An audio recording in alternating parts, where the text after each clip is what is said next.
नमस्ते बच्चों, स्वागत है आप सभी का सॉल्यूशन ऑफ फिजिक्स में। बच्चों, आज से हम 12th क्लास के न्यूमेरिकल के साथ साथ डेरिवेशन भी अकॉर्डिंग टू सिलेबस स्टार्ट कर रहे हैं।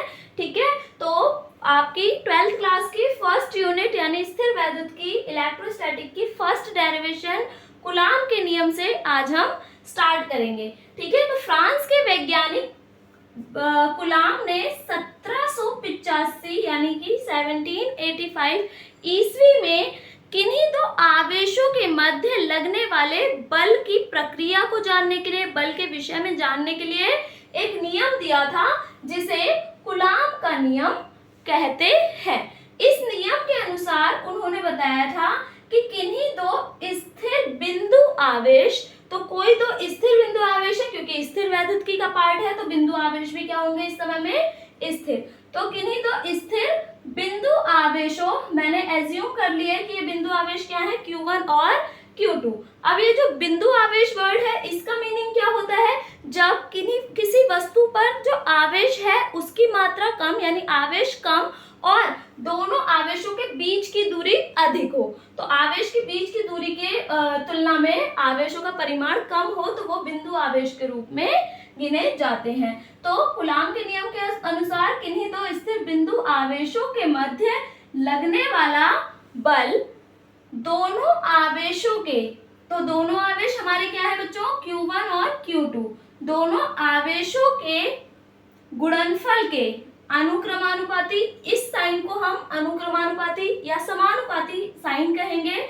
जब Q1 और Q2 इसके सामने है, F के सामने है, तो ये अनुक्रमानुपाती साइन होगा, और यदि अपॉन में आ जाते हैं तो ये व्युत्क्रमानुपाती कहा जाता है। मैंने अज्यूम किया Q1 और Q2 के बीच की डिस्टेंस क्या है, R।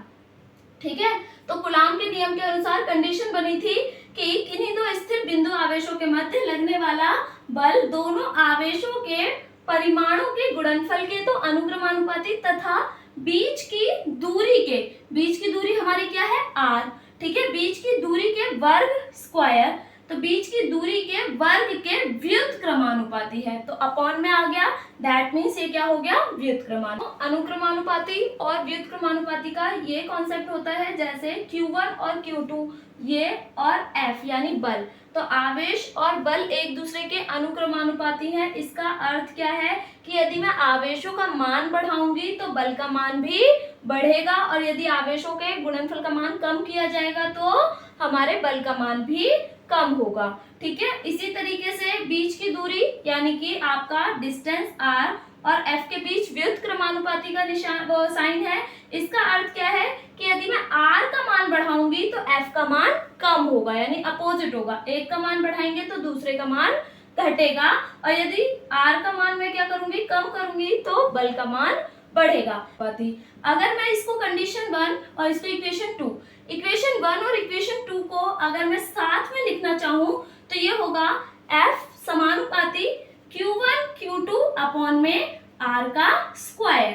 ठीक है, तो अगर हम इस साइन को जब भी हम हटाते हैं तो एक कांस्टेंट आता है, एक नियतांक लेते हैं, वो नियतांक हम कंसीडर करेंगे C, capital C Q1 Q2। जैसे ही हम इसे कैपिटल C यानी एक नियतांक ले आते हैं तो ये अनुक्रमानुपाती साइन जो है वो इक्वल में कन्वर्ट हो जाता है। ठीक है, तो F is equal to C Q1 Q2 upon में R स्क्वायर। यहाँ पर C हमारा क्या है बच्चों, कूलाम नियतांक कहा जा सकता है इसको, या समानुपाती नियतांक, ठीक है, कहा जा सकता है, या फिर इसे वैद्युत स्थिरांक भी कहा जाता है। ठीक है, कहा जाता है। अब इस C का मान अगर हम देखें, ये C हमारा क्या हो जाता है, 1/4 pi epsilon not K। Consider हम इसको करते हैं, यहाँ पर आपका 4 पाई तो आपकी टर्म है, मैथमेटिकल टर्म है, एप्सिलॉन नॉट जो है वो निर्वात या वायु की वैद्युतशीलता है। ठीक है, निर्वात या वायु की वैद्युतशीलता है जिसका मान 8.85 इंटू 10 की power -12 coulomb square newton metre square होता है। ठीक है, तो यहाँ पर एप्सिलॉन नॉट हमारा निर्वात या वायु की वैद्युतशीलता हो गया। अब बचा यहाँ पर के यहाँ पर होता है बच्चों परावैद्युतांक, ठीक है, माध्यम का परावैद्युतांक। और ये जो k का मान है ये परिवर्तित होता रहता है अकॉर्डिंग टू कंडीशन। जैसे अगर मैं फर्स्ट कंडीशन इसकी लूं, यदि क्या हो, वायु या निर्वात हो, तो यदि निर्वात या वायु होगा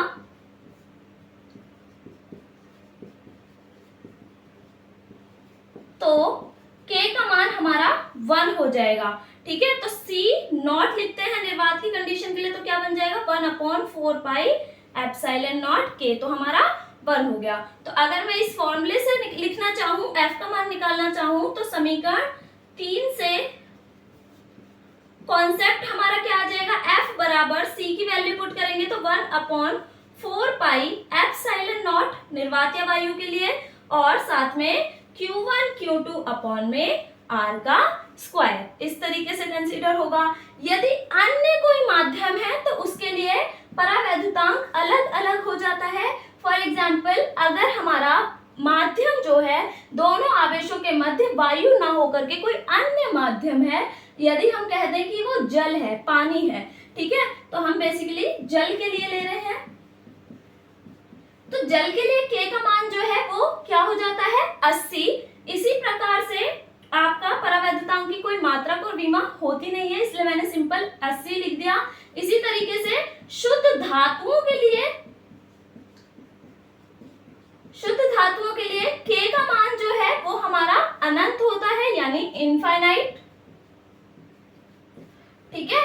तो इस तरीके से हम कह सकते हैं, या अन्य कोई माध्यम है, यदि जल, वायु और धातु के अलावा अन्य माध्यम है, अब वो लकड़ी का बुरादा भी हो सकता है, मोमबत्ती भी हो सकती है, या कोई अन्य माध्यम, तो किसी अन्य माध्यम के लिए k का मान जो है वो सदैव 1 से बड़ा होगा, ठीक है। k के मान के अकॉर्डिंग हम समीकरण 3 में वैल्यूज पुट कर देते हैं और बल का मान निकाल लेते हैं, ठीक है। इस तरीके से कूलॉम्स लॉ को डिफाइन किया जाता है। आई होप आप सभी को समझ में आया होगा।